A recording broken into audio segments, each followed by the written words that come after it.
was the winter of 1972. The snow lay deep as 5 bedraggled men trudged their way up the slope towards the lodge. They had been walking for so long that the bone-weary ache of their legs had become like constant background noise amidst the silence of the falling snowflakes. Weary as they were, the prospect of being indoors with heating and real soft beds must have been appealing. Yet gazing up at the looming form of the building, oddly shaped with 2 rectangular lower floors and a triangular third that connected to the hillside like some strange arrow, these men knew that rest would not yet find them. The revolution could not rest, and neither could the soldiers of the United Red Army. Muta Yasuko, wife of the lodge caretaker, was busying herself with chores when the door to the lobby suddenly banged open. 5 men, their clothes tattered, marched in amidst the drifting flurries and freezing cold of the outdoors. What's more, the men held weapons. Shotguns, a rifle, and a pistol, unheard of for civilians in Japan. Before Yasuko could ask the men what they wanted, they were upon her. Yasuko was pushed down by the intruders, who tied her up and ordered her to keep quiet.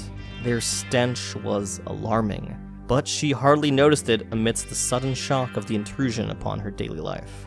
The 5 men went about hurriedly checking each room of the lodge for occupants. No one else was present. In fact, Yasuko's husband was out on an excursion with 5 guests currently staying at the lodge, and had left Yasuko to hold down the fort.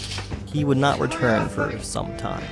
Yasuko looked on as the men began pulling up the tatami matting for floors and started using it to cover all the windows and doors. They next added to their barricade by pushing any and all heavy furniture up against potential openings. One of the men returned from the kitchen, reporting to the shaggy intruder who seemed to be in charge that the lodge had enough rice in stores to keep them fed for well over a week. It had been decided. Here was where the revolutionaries would make their last stand. They had electricity, food, warmth, and even television access, something that would prove useful as the news crews began to descend upon the scene. More than that, they had their guns and ammunition. Most importantly of all, they had the cause on their side. The intruders looked out from the cracks in their barricades as riot police they knew had been tracking them assembled outside, soon numbering in their thousands. The sleepy hillside was alive with the movement of helmeted policemen, and the skies with the whirring of helicopter blades as the media gathered. Amongst the milling riot police stood Yasuko's husband, anxious and heartsick. The siege of Asamo Sanso Lodge had begun. The shocking events of the siege, which would last for more than 10 days, would hold the people of Japan spellbound. And yet it was just the last action of a hunted crew of homegrown revolutionaries, the horrific truths of which would very soon come to light as the bodies of their murdered comrades were unearthed from the shallow, frozen graves in which they'd been interred. The same group of revolutionaries had already made worldwide headlines with their daring hijacking of a passenger plane to North Korea, and soon the names by which they called themselves, the Red Army faction, the United Red Army, and most of all, the Japanese Red Army, would come to be synonymous with terror, not only in Japan, but throughout the entire world of the 1970s.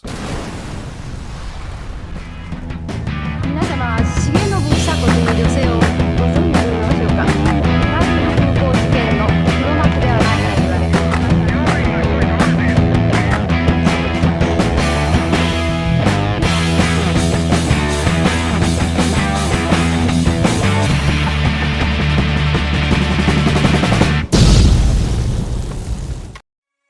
Konnichiwa everyone, and welcome back to Unseen Japan. I'm Noah Oskow, and today we're at the threshold of a UJ First, a 5-part series on an entire era of Japanese history. We'll be following the sprawling but endlessly fascinating and honestly rather intense history of the Japanese Red Army, the Japanese terrorist group which startled the world in the 60s, 70s, and even as late as the 80s. I hope you'll enjoy coming along for this wild, often dark ride, and if you do, give us a like and subscribe for more, or even lend us some support over at our Patreon so the series can keep going. So without further ado, back to the tale of the JRA. The Marxist-Leninist Japanese Red Army came of age amidst the heady, chaotic years of the radical student movements of the 1960s. The group which first appeared on the world stage as the Red Army faction, and which at its greatest extent had as many as 1,000 core members, was the child of many mothers.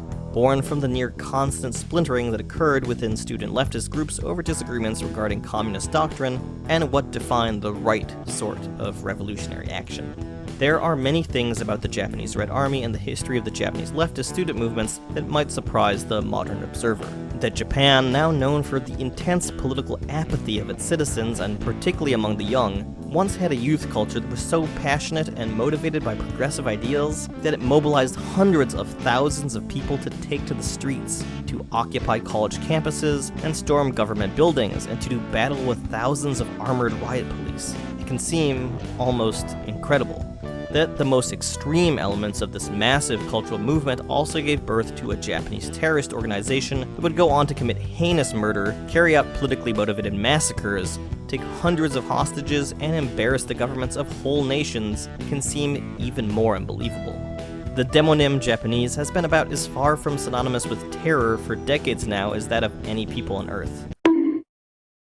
And yet, the Japanese Red Army was, in fact, very real.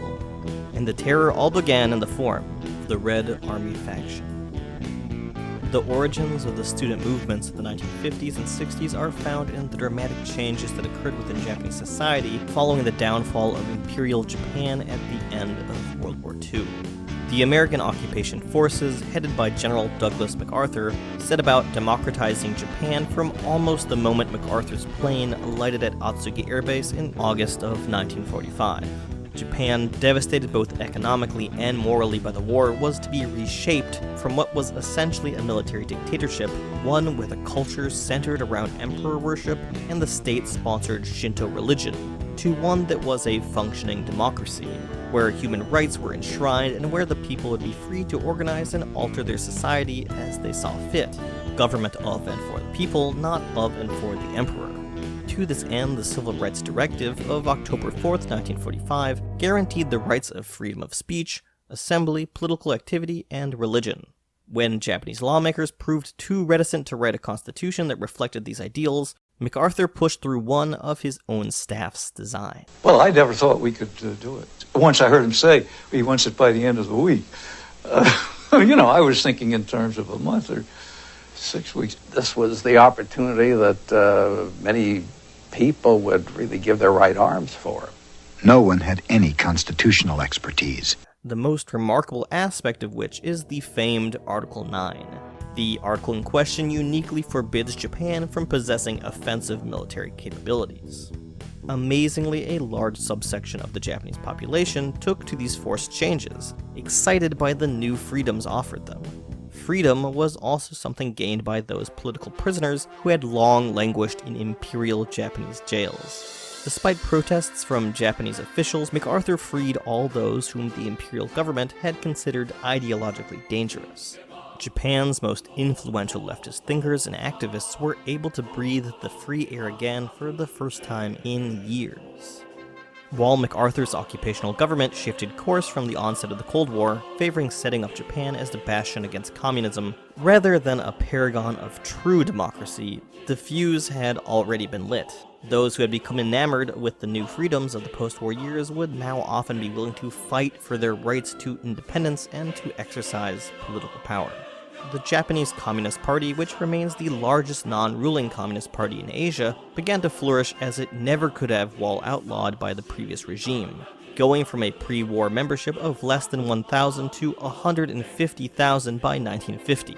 The major reason for the party's popularity was that it presented itself as decidedly reasonable compared to the revolutionary communist parties of other countries. American occupation officials were often surprised to find that the Japanese communists shared their democratic ideals more strongly than did the mainstream of the Japanese government. The occupational government also greatly altered the education system, ensuring that many more people would go to school than before and for many years longer. University education, once reserved only for the elite, suddenly became a major life goal for a much larger subsection of the population. The Japanese system we know today, wherein almost all of youth is spent in a stressful preparation for a series of school entrance exams on which the very future of an individual can hang, became prevalent in this era. Even worse, supply simply did not meet demand, and it has been estimated that in the early post-war period, only 1/5 of applicants were accepted to university in any given year. Entrance to the university proved the first and perhaps only period of relief from continual life pressures. And yet the substandard nature of many underfunded and often still woefully war-damaged universities and the lack of meaningful interaction between faculty and students, as today classes were primarily lecture-based, left many young students feeling unfulfilled. Student self-governing movements arose in the post-war years to fill this void felt on campus, and a huge percentage of students found themselves involved with these groups. At the same time, MacArthur was encouraging the formation of unions and urging students to engage in free and unrestricted discussions of issues involving political, civil, and religious liberties, and to help call out ultra-nationalist imperialist teachers who still existed in the school system. The students of Japan did this, but did him one better as well, in 1948 forming a nationwide league of student self-governing associations, known as Zengakuden, short for the All-Japan League of Student Self-Government. The majority of the student leaders of Zengakuden, which shortly came to represent 60% of the student body in Japan, were firm followers of the Japanese Communist Party. Zengakuden and the JCP consequently became a major force behind the mass student movements that shook the nation in the years to come. Many students, infatuated with the promise of democracy offered by MacArthur's administration, were incensed by the rollbacks of the rights to protest during the Cold War. When, in 1949, the Ministry of Education tried to introduce a bill that would prohibit the use of universities for political congregation, Zengakuden led the students into the streets, 200,000 strong. The students and faculty also came together to shut down hundreds of universities around the country. This incredible show of public opposition forced the government to scrap the bill. The student movement had found great success in its first ever action. Success was short-lived. The advancing Cold War and the increased radicalization of the JCP led to a series of red purges, with the government removing known communist professors from universities. Japanese youth, once enamored with American ideals, became horridly disillusioned with what they saw as the hypocrisy of Western democracy. As the Japanese government attempted to pass a draconian anti-subversive activities bill in 1952, 20,000 protesters converged on the Imperial Palace, battling baton-wielding police with hurled stones as they attempted to storm the royal residence. Thousands were injured and 2 students died in the attempt.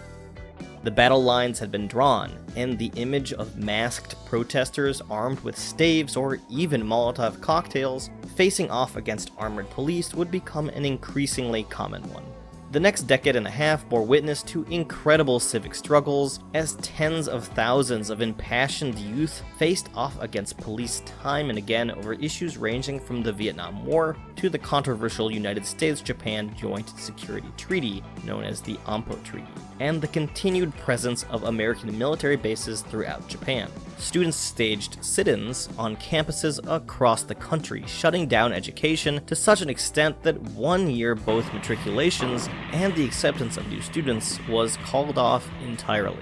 Leftist students and farmers faced off against police in attempts to stave off the seizing of land for the construction of Narita Airport, now the main international airport in Japan. Students briefly occupied Tokyo's Shinjuku Station, which soon became the scene of frenzied fighting as scores of police moved in to remove the protesters. The famous Yasuda Hall of Tokyo University suffered the same fate when the police finally laid siege to the embattled student occupiers, who had held the building for 6 whole months. But not before famed hard-right author and right-wing student militia leader Mishima Yukio entered the hall for a now famous public debate with the students. As the years dragged on and the student movement became more frustrated, more and more cracks began to emerge in their unified front. First, the leaders of the Zengakuden broke from the JCP. The Communist Party had returned to moderation in order to re-enter mass politics. Then, other groups broke from the Zengakuden itself over differences of doctrine. Radicals consistently saw the groups they were a part of as lacking in revolutionary zeal, leading to a near-constant splintering of leftist groups. Not only this, but Japanese society, once supportive of the aims of the student movement, had turned away from the constant violence and chaos. By the late 1960s, being involved in a radical group was now enough to risk one's chance of future gainful employment, which was the whole point of university attendance in the eyes of Japanese society.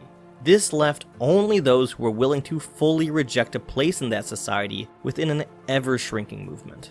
It was this near constant distillation of radicalism that led to the creation of the Japanese Red Army in the waning years of Japan's New Left. The JCP begat Zengakuren, who in turn begat the Communist League, or the Kyosan Shugisha Dome, just one amongst dozens of ideological splinter groups. The Communist League then in turn begat the Red Army faction, which in turn begat the notorious United Red Army and the Japanese Red Army. It had all started during a 1969 meeting held by the Communist League for its leadership from universities around the country. The ideological heads of the organization were to engage in discussion regarding their current situation and the future of the movement. During the course of these meetings, however, there ensued a major split between the group from West Japan, including Osaka and Kyoto, and those from the East, which included Tokyo and Yokohama. Those from the West insisted that the New Left movement as it existed had failed. The people of Japan had rejected it. The police, many of whom were now mobilized in the form of specialized riot police called kidotai, had become too good at suppressing and preventing mass demonstration.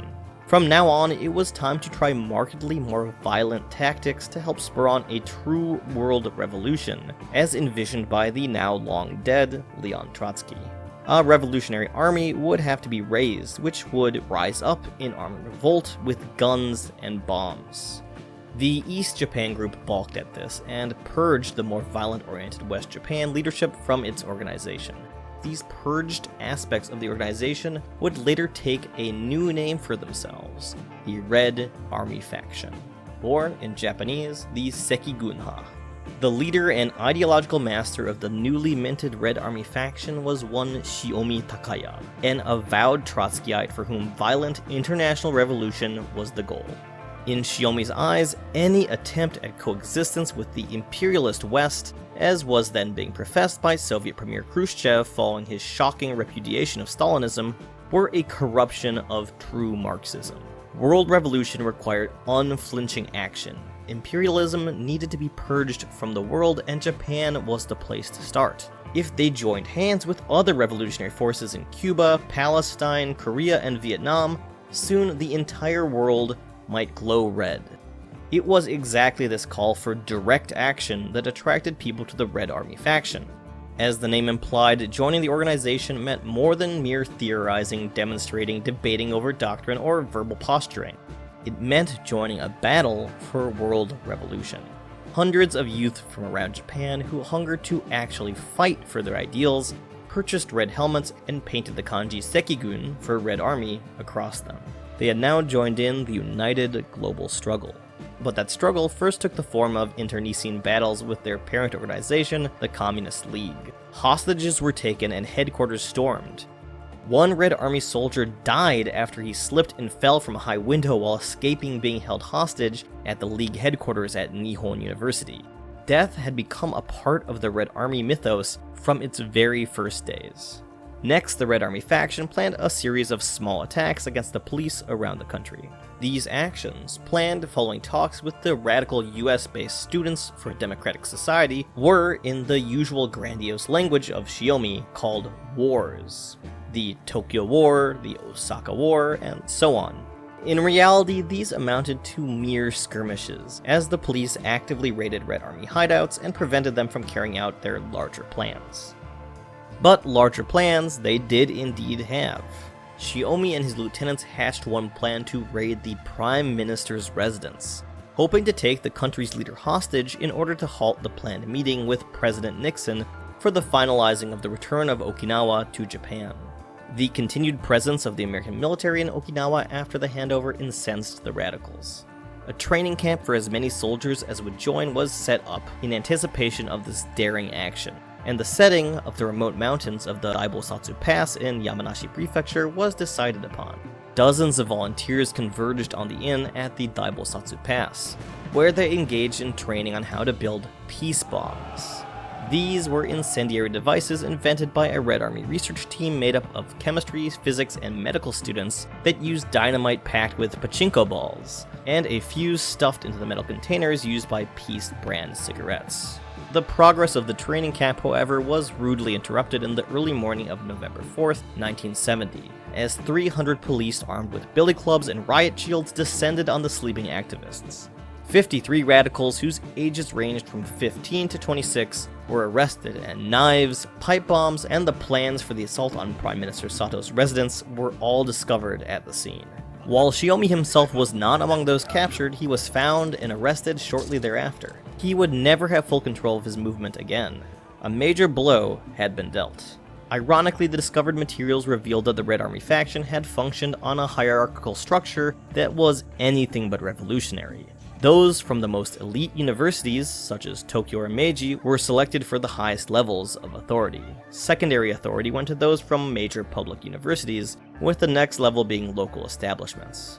Those without a college education, or those who were in vocational school or high school, were the grunts of the organization. This seemed a far cry from a just revolution of the proletariat. The Japanese police had become increasingly skilled at detecting and stopping violent radical action. Diligent sleuthing and the trailing of activists had led them to the training grounds of Daibosatsu. They had shattered the leadership of the Red Army faction, even capturing Shiomi's second-in-command as the youth visited his girlfriend.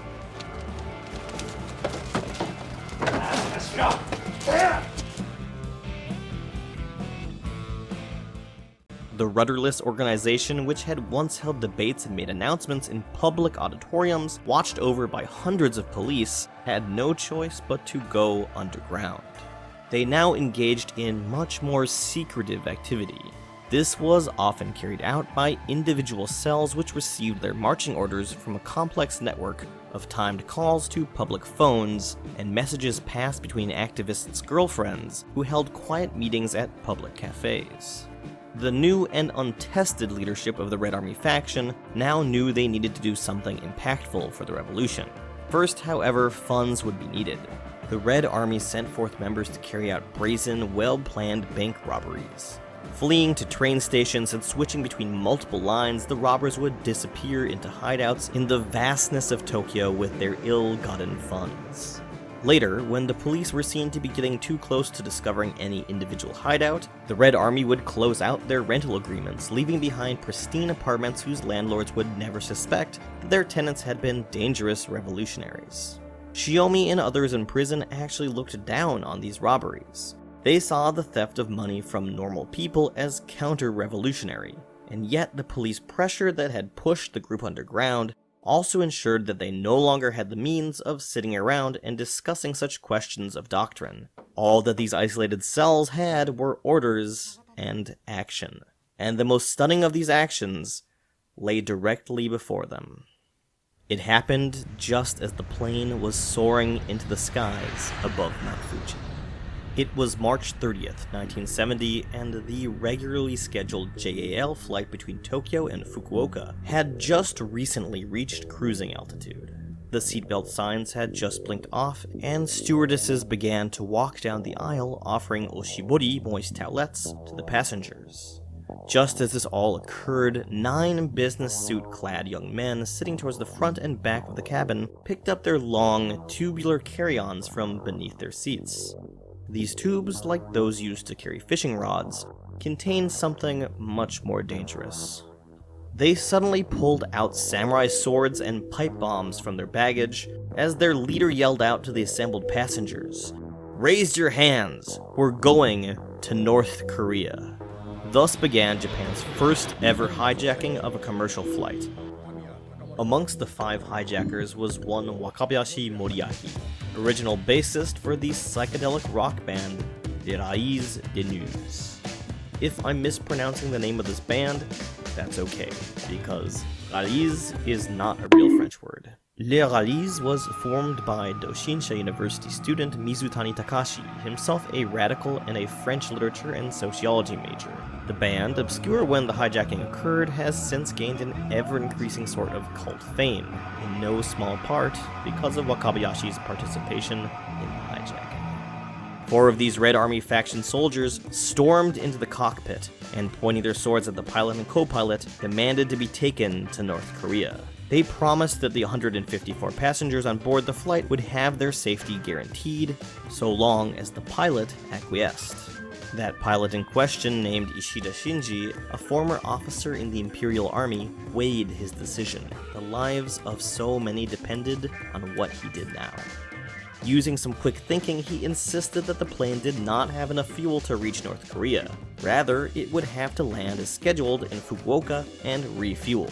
The wary Red Army faction hijackers took the bait. 300 police, many disguised as airport engineers, waited on the tarmac as the hijacked plane made its descent. The government was scrambling for a way to solve the situation. Nothing like this had ever happened before in Japan. A media frenzy was already underway and a military plane had already arrived. The hijackers, made anxious by the numerous people on the tarmac, ordered the crowds away and ignored all attempts at persuasion aimed at getting them to deplane. Reticently, the airport workers began refueling the plane. After the hijackers released 23 of the women, children, and elderly on the plane, whom they worried would not fare well if forced into detention in North Korea, Ishida initiated takeoff towards the Korean peninsula, flanked by 2 military planes that stayed with them until they had left Japanese airspace. The pilot received navigational instructions over the radio from a source claiming to be Pyongyang, North Korea. As he landed the plane, the Korean tarmac was abuzz with soldiers in North Korean uniform. There were even some women in traditional Korean garb walking about. And yet, the pilot noticed one thing that mystified him: a plane sitting near the terminal with the tail markings of the now defunct Northwest Airlines. The hijackers, first jubilant at what they saw as the amazing success to their operation, were preparing to deplane as they too noticed something awry. Where were the North Korean flags? Suddenly suspicious, they refused to let anyone leave the plane before the airport officials would first show them a large portrait of Kim Il-sung. But none such existed. The plane had secretly been directed by the South Korean government to land in Seoul. The jig was up. The hijackers refused to release any of their passengers who, having been contained in a cramped airplane for 79 hours, were beginning to show real signs of fatigue. Although they would in fact later claim to have been treated kindly by the hijackers. One American later said that Japan Airlines would do well to offer them jobs as flight attendants. The negotiations dragged on for hours more, until a deal was finally reached. The Japanese Vice Minister for Transportation, Yamamura Shinjiro, would be flown to Seoul in exchange for the passengers. Then, the plane would depart for North Korea with only the crew, hijackers, and their single valuable political prisoner. As the plane finally arrived in Pyongyang, it was clear that the Red Army faction had just pulled off something the likes of which had never been seen in Japan. Their name would forever be emblazoned upon the history of the Japanese radical left, and those who supported their actions would now flock to their banner. And yet, not all had in fact gone as planned. While the planning of the hijacking itself had been done to send a message to the world, and to provide the Red Army faction members with a way to receive real revolutionary training by the experienced North Koreans, the North Korean government had other ideas.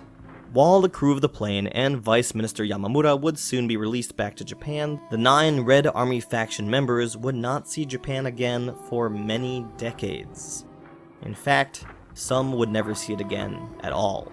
The North Korean government took it upon itself to re-educate the hijackers on the ways of proper revolution, and then kept them in the country, using them for the purpose of crafting Japanese language propaganda. Some were eventually sent on missions abroad for the North Korean Intelligence Service, the NKIS. Others have since been arrested in Japan, having entered with fake passports. Others died while still among their Korean revolutionary brothers. Others remain there to this day, not allowed to leave. One of these now stranded hijackers, the 27-year-old Tamiya Takamaro, had been among the most important leaders of the Red Army faction following the arrest of Shiomi. His loss would be keenly felt by the movement, as well as by a woman with whom he had been very close, one Shigenobu Fusako, who would go on to lead terroristic actions that would make the hijacking of Japan Airlines Flight 351 seem tame in comparison. The leadership vacuum and increased police scrutiny following the national embarrassment that was the hijacking of Japan Airlines Flight 351, known in Japan as the Yodo-go hijaku jiken, would bring about some extreme changes to the Red Army faction. Under the leadership of one Mori Tsuneo, the group would join with another violent radical group to form something new, the United Red Army. The growing pains of this new organization would lead to truly horrific violence, the like of which would shock Japan, and which would lead directly to the standoff at that snowy lodge in Nagano Prefecture. The United Red Army was not to be the only progeny of the Red Army faction, soon to be counted among the infamous, however. Shigenobu Fusako would shortly lead her own group out of the suffocating atmosphere of Japan to lands where she could more easily carry out the actions she thought would most quickly bring about world revolution. As the violence of the United Red Army would shock Japan, so too would Shigenobu's actions soon shock the entire world, as perhaps no Japanese group has done in modern times.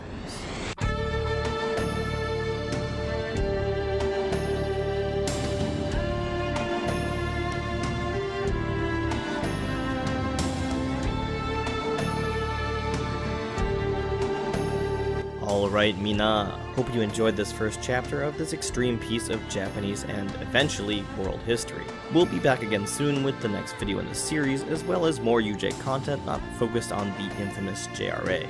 I'll let you in on a little secret though.